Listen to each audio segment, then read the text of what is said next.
So guys আজকের সকালটা আমি এখান দিয়ে স্টার্ট করছি। এই দেখো আমাদের টিকু হচ্ছে সবেমাত্র স্নান করেছে, ঠিক আছে। তো এখন আমি ফুল তুলবো, এই দেখো ফুল তুলবো। তো চলো তোমাদের সাথে শেয়ার করি।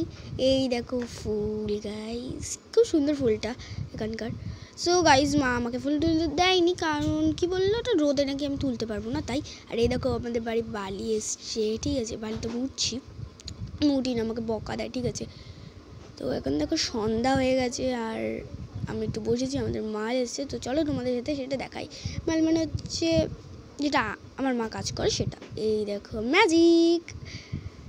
তো ওই দেখো দিদি পিছনে হচ্ছে খেলছে, ঠিক আছে।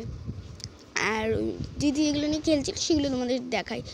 ওগুলো ওই যেটাতে মা কাজ করে সেগুলোই। এই দেখো এগুলোই হচ্ছে, এখানে মা দিদি সবাই আছে, মা বাবা কাজ করছে। তো চলো তোমাদের সাথে দেখা হচ্ছে একটু পরে। তো টাটা গাইস, টাটা, বাই। চলো তোমাদের সাথে একটু পরে দেখা করছি। সো গাইজ এখন বিকাল 5:30 বেজে গেছে। আমি ফ্যান চালিয়ে স্বপ্নাতে বললাম, আর দিদি ঘরটা জাস্ট মুছে গেল। আমি ভিডিও দেখছি, তারপর মনে পড়লো যে চলো। আর কাকগুলো না খুব ক্যা করছিল। তো গাইজ টাটা, লাভ ইউ, বাবাই। দেখা হচ্ছে নেক্সট মিনি ব্লগে। আজকের মিনি ব্লগটা এইভাবে কাটলো, টাটা।